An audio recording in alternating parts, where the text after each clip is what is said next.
He's a very talented, very charming, imaginative, a wonderful photographer, a wonderful painter. I don't know, something happened to him. There was a little change. He became a little arrogant, to tell you the truth. In his final months, Hervé Villechaize faced a painful struggle. The fame he had earned began to fade, replaced by exhaustion, illness, and feelings of being forgotten. Those who once worked beside him saw the changes, his health declining, his moods unstable, and his finances slipping. Behind the public eye, there was a private fight, one that revealed how deeply he felt the loss of control over his own life. But before his tragic downfall, what hidden truths about Hervé's past shaped the man behind the charm and mystery we saw? Body Hervé's early life and rise. Hervé Jean-Pierre Villechaize was born on April 23, 1943, in France. Some records list Paris. Others suggest Montalban. His mother was Evelyn Recchioni, from an Anglo-Italian background, and his father was André Villechaize, a surgeon from Toulon. He was the youngest of 4 sons. From early days, Hervé faced a condition that caused him to stop growing like other children. Medical experts believe it was a form of dwarfism, likely linked to an endocrine disorder. His father, being a doctor, sought treatments in multiple clinics to help him grow, but none succeeded. When Hervé was a small boy, his family moved sometimes, and life was marked by efforts to normalize his condition. André and Evelyn took the boy to specialist centers, even overseas, hoping for cures or therapies. Reports say that at times these treatments were harsh, with painful injections and experiments, but they failed to change the core issue. Hervé remained small in height, but carried internal organs that sometimes put pressure on his system. School was difficult. He was bullied, teased, and mocked. Other children called him names and struck him simply because he looked different. Those early years left wounds that he carried for life. To escape emotional pain, he turned inward. He drew, painted, and made visual art. He found solace in color, in canvas, and in forms he could control. At about age 12, he painted a portrait of his mother. By age 16, he had earned entry into the École des Beaux-Arts in Paris, a prestigious arts school. Very unusually, at 18, he became one of the youngest artists to have his work shown in the Musée of Paris. While his artistic life was blooming, his body remained a site of struggle. His father tried clinics in Minnesota, England, and Germany. Some versions of the story say his father took him as a young teen to the Mayo Clinic in Minnesota. Others name European specialist hospitals. None of those efforts changed his height or much of his condition. He continued to live in a body that was smaller but filled with hidden pressure from internal organs growing normally inside a small frame. At some point during his youth, Hervé decided to stop fighting medical interventions. Instead, he turned to living his life with what he had. He accepted that he would remain small, but he would put his energy into art. During his late teens, he faced the challenge of being an artist in a country where old paths were limited.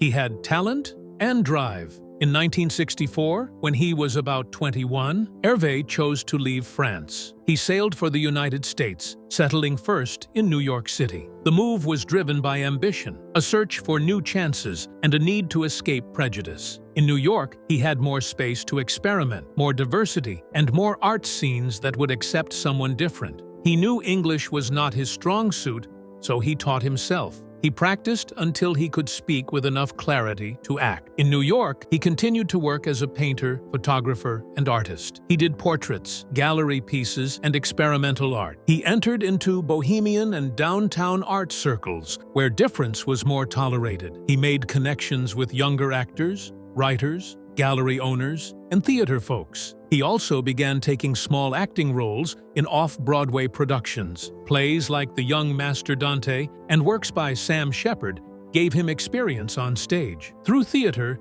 he broadened his performance skills. In parallel, he did modeling work and occasional photographic assignments. During those years, he lived frugally.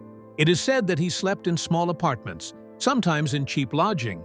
Reports claim that by 1974, he had hit a low point financially, living in his car in Los Angeles. At times, he struggled to pay bills. But he remained an active artist. He held on to his paintings and photography even while pursuing performance offers. In those early American years, he also cultivated relationships. In Paris, he married Anne Sadowski in 1970. She was an artist. Their marriage weathered strain from his frequent moves and financial instability. They later divorced around 1979. While in New York and later in Los Angeles, he met actress Susan Terrell. They lived together for about 2 years in the 70s in Laurel Canyon. The relationship is remembered for its intensity and drama. Susan later spoke about love, conflict, and how Hervé's personality could shift quickly between charm and aggression. Those personal relationships deepened his understanding of life. He saw how fame or a strong role could help, but how reputation could also trap. He worked on small films and private productions. His first screen credit was in Chappaqua in 1966, though uncredited, and in minor roles. Then he appeared in Item 72D, The Adventures of Spa and Fawn, around 1969. Through the early 70s, he accepted parts in The Gang That Could Not Shoot Straight, 1971, Malatesta's Carnival of Blood, 1973, Greaser's Palace, 1972, Crazy Joe, 1974, and Seizure, 1974, where he played a character called the Spider, and he also contributed his photography skills. He showed his dual skills in art and performance. Each role expanded his visibility, though not always substantially. Some films had small audiences or modest budgets. Still, his name and face became more familiar. He treated each part as a chance to show ability beyond physical appearance. He rejected some roles that felt exploitative or demeaning. When offers came that seemed to trade on his size, he weighed whether they harmed his dignity. Through all this, Hervé maintained his art practice. Even when acting offers came, he kept painting privately. He collected visual ideas. His art helped him stay grounded when acting life shifted. In interviews later in life, he would say that art was core to his identity. He saw acting as a public expression and art as his private anchor. By the time the mid-70s arrived, Hervé was at a turning point. His film work was growing, his network in Hollywood was forming, and his reputation in niche circles was becoming solid. He had survived early pain, rejection, experiments that failed, financial instability, and personal loss. He had carried his condition and turned it into part of an artistic identity. The years in France and in New York built the base for bigger steps ahead. In the next few minutes, you will see that those early years shaped the man who would appear in The Man with the Golden Gun and later become Tattoo on Fantasy Island. But how did a struggling artist from New York transform into one of Hollywood's most unforgettable faces of the 1970s? Breakthrough roles.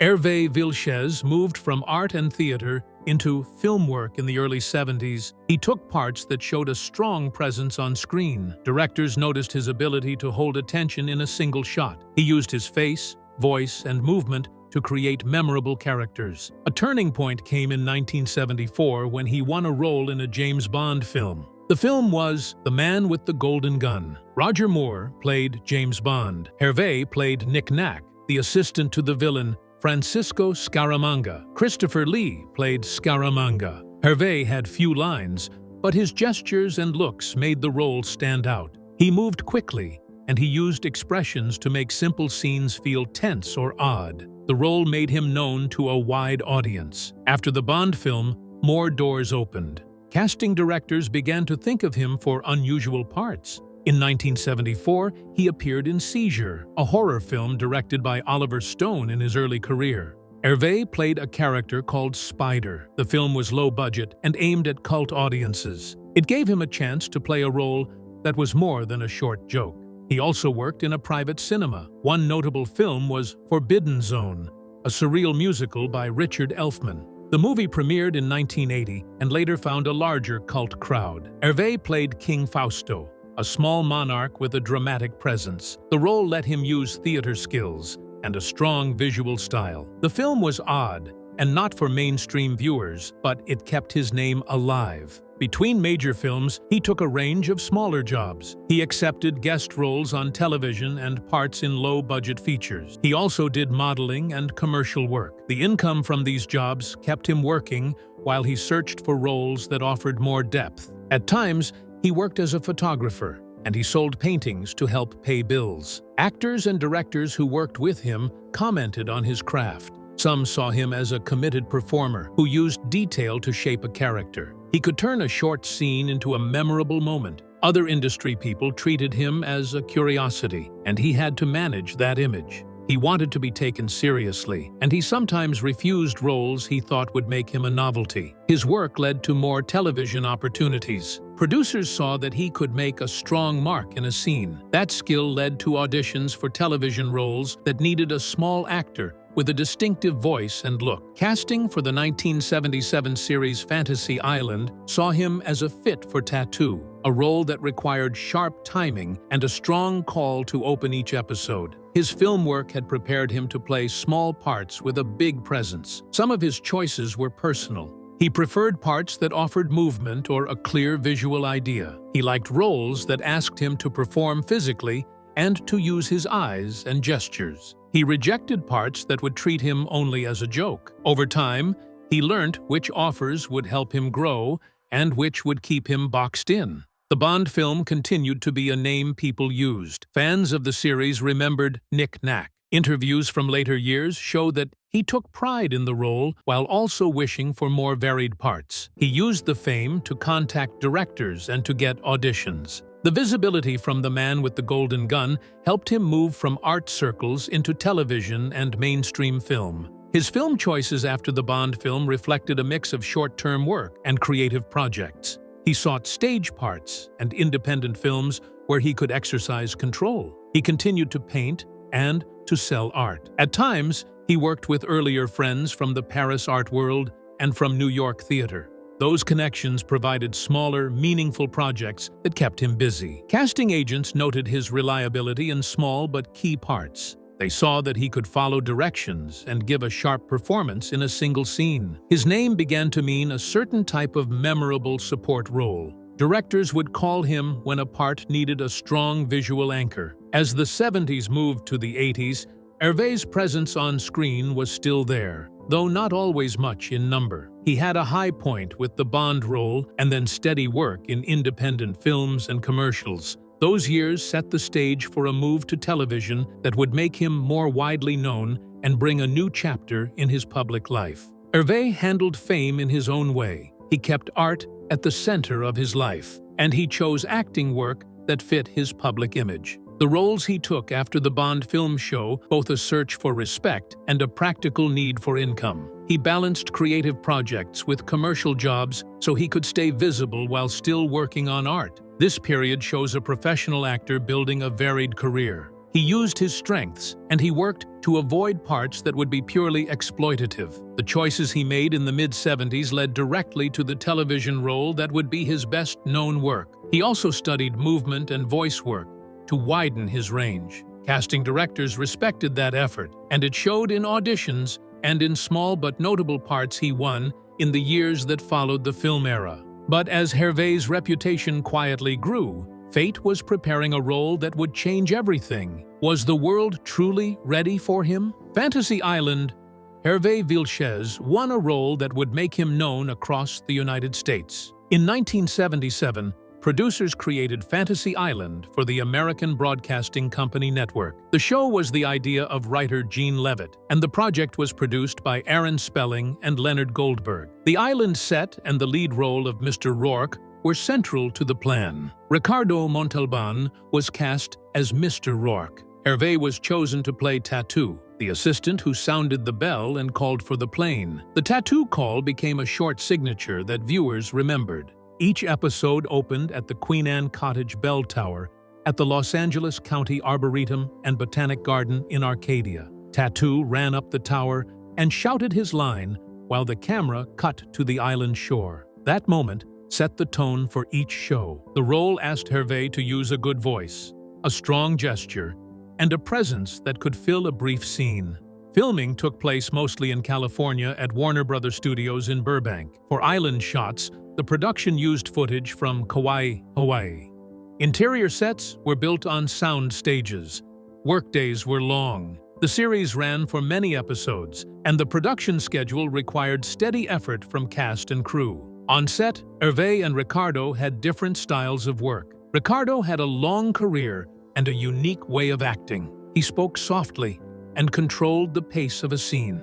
Hervé acted with quick energy and sharp movement. Producers found the contrast worked on screen. The two actors made a pairing that television viewers noticed. Their faces and voices became linked to the show. As the series grew more popular, Hervé sought more recognition. He asked for higher pay and for better billing. At first, the issue was a normal contract discussion. As episodes continued, the talks grew tense. Hervé argued his role added value. The studio and the producers argued about the scale of the show and the hierarchy of salaries. The conflict moved from private negotiation into headlines when reporters learnt about the dispute. Reports from the early 80s show that Hervé missed filming on some days. Production details and press articles recorded absences and disruptions. Some colleagues described him as emotional and hard to predict. Others said he could be warm and playful between takes. The mix of praise and complaint showed how one person could be both a strong performer and a source of friction in a tight production. By 1983, the pay fight reached a breaking point. Hervé pushed for pay equal to Ricardo Montalban. At that time, Ricardo was the lead and had a long film career. The producers considered the demand unrealistic. The network and the studio chose to remove Hervé from the main cast rather than meet his salary terms. The show continued into a final season with Christopher Hewitt in a new supporting role. Press coverage made clear the change came after long talks and failed compromise. The public reaction varied. Some fans missed Tattoo and wrote letters. Industry observers noted that contract fights were common in television. Others saw the move as a business choice by the studio. For Hervé, the change meant the loss of good pay and a regular place in the show. He continued to work, but the exposure of weekly appearances had ended.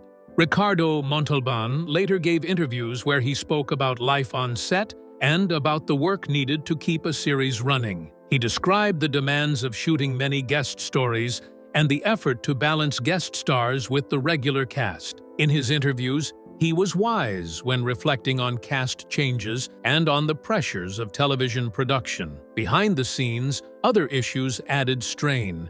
The series used many guest stars who arrived for 1 or 2 episodes. Each guest needed direction, rehearsal, and camera time. That load could make tensions worse when a regular cast member became hard to schedule. Producers had to juggle requests, rewrite pages, and move shooting to keep to a timetable. In that environment, a single dispute could affect the daily plan and raise costs. Hervé's performance style did not change because of the contract fight. When he appeared, he kept the rapid timing and the clear voice the role needed. Fans continued to remember his on-screen moments. After he left the series, he made appearances in other television shows and commercials. The removal from Fantasy Island did not erase his fame, but it shifted the shape of his work. The studio replaced him in regular billing, and the show moved forward. The final seasons included new supporting characters and occasional returns by past guests. Producers aimed to preserve the core idea while adjusting the cast. Ratings shifted over time, and the series ended its run in 1984. Years later, the drama around the set and the pay dispute entered retrospective articles. The story of Hervé on Fantasy Island became part of the larger history of the series. It showed how casting, money, and personality could collide on a long-running show. The recorded interviews remain a place to hear what Ricardo and others said about the making of the series. But what really happened to Hervé once the spotlight dimmed, when fame faded and reality came calling? After the show, when Hervé left the regular cast of Fantasy Island, his public life changed. He no longer had the schedule and the weekly paycheck that the series had provided. Work became a mix of small films, guest appearances on television, stage parts, and commercial jobs. His name still opened doors, but the offers were less consistent and often paid less than the series' work had paid. In the years after 1983, he took part in other films and in projects with small budgets. He had a role in the horror musical film Forbidden Zone. He appeared in Airplane the Second, the sequel, and in Two Moon Junction. Television producers also hired him for guest roles. He appeared on shows such as Taxi and Different Strokes, and he took parts in anthology and variety programs. He also worked in a short cameo on The Ben Stiller Show late in his life. These jobs kept him visible, but they were not the stable income of a network series. To earn income, he accepted endorsements and commercial work. He used his tattoo voice and his Bond role reputation in some spots and public appearances. He also performed on Spanish television and in international projects that gave him a working income. In Spain, he found a period of popularity thanks to television appearances where his impersonations reached new audiences. Financial stories followed him. Press reports across the 80s described unpaid bills and pressure to cover living costs. The loss of good pay from Fantasy Island made money management harder. He engaged in legal fights at times. One public case involved a defamation suit against a magazine. He said the publication had printed false and damaging material. Legal action added expense and public attention. His personal life in the years after the show was complex. Hervé married Camille Hagen, who had worked on set, in 1980. The marriage ended after a short time. He had earlier been married to artist Anne Sadowski. In the 70s, he had a relationship with actress Susan Terrell. Later, in his final years, he lived with his girlfriend, Kathy Self. She was with him at his home in North Hollywood the day he died. Tabloid stories mixed confirmed facts with rumors. Interviews in magazines and on television sometimes highlighted his emotional state. Some articles described him as volatile. Other pieces described him as private and focused on his art. The inconsistent press coverage increased volatility in offers. Producers sometimes hesitated to hire an actor who drew controversial attention. Colleagues remembered Hervé in different ways. Some called him a generous performer who could add energy to a set. Others recalled difficult days when he argued with producers or missed calls. These mixed memories show why casting choices became cautious. A few directors continued to hire him when the role fit. Filmmakers often saw him as a strong visual presence and a recognizable face for niche audiences. He also kept private creative work. Hervé continued to paint and to sell artwork. He placed pieces in small galleries, and he kept a personal collection. That artistic life was a source of income. When acting jobs ran low, he sometimes returned to art projects and private shows. Interviews and talk show appearances gave him short bursts of publicity. He attended fan conventions and autograph events that paid modest sums. Those events provided income and kept his name in the public eye. Life also brought health problems that affected his work. As he aged, the medical issues that had troubled him since childhood became harder to manage. He reported chronic pain and difficulty breathing at times. Those problems limited his ability to take long shots and to travel. Producers and casting directors noticed. Towards the end of the decade, his film roles included small parts in low-budget productions and a few supporting turns. While he never returned to the good salary of a network series, he continued to work intermittently. He traveled for parts when the pay and the project made sense. He also found work abroad. He kept working in varied ways, such as films, television, commercials, art sales, and public events. The mix of income streams kept him afloat for a time. Press attention, legal fights, and health concerns complicated the pattern. When the offers slowed, he relied more on personal appearances and on his art practice to meet bills. In the public record, these years appear as a patchwork of jobs, legal details, and stories about his health and behavior. There is not a single clear path. Instead, they read as many short projects and public moments that followed his departure from the life of Fantasy Island. But behind those scattered appearances, something darker was unfolding, a story few ever heard until his final days. What secret burden was he carrying all along? Final months, and what Ricardo Montalban said. In the months before his death, Hervé Villechaize spoke at length with journalist Sasha Gervasi. Those interviews took place in Los Angeles in 1993. Gervasi recorded long conversations that later formed the basis for a film called My Dinner with Hervé. The tapes show Villechaize discussing his career, his health, and his feelings about fame. He told Gervasi that he suffered constant pain from past medical treatments. He also spoke about money troubles and about the way the press had treated him. Friends and some journalists who knew Villechaize in his last year described him as isolated at times. He lived in North Hollywood and shared parts of his life with girlfriend Kathy Self. In August and September of 1993, he made public remarks that showed strain. He appeared on television and on the radio, where he answered questions about his work and his state. Some interviews were open and more private. The recorded talks with Gervasi are among the most detailed public records from that period. On September 4, 1993, Hervé Villechaize died in his home in North Hollywood, California. Reports say that in the early morning, he first fired a single shot through a sliding glass door, possibly to wake Kathy Self. After that event, he shot himself. Emergency personnel found him at the scene and pronounced him dead. He was 50 years old. Authorities reported that he left a letter in which he described his state of mind and chronic pain. Public notices listed his roles on Fantasy Island and in the James Bond film The Man with the Golden Gun. The Los Angeles County coroner carried out an investigation and later released details that confirmed the timeline. Obituaries ran in major newspapers and in industry outlets. They named his work, his marriages to Anne Sadowski and to Camille Hagen, and earlier relationships, including the time he lived with actress Susan Tyrrell. Reports noted his long struggle with health issues and with how some media had portrayed him.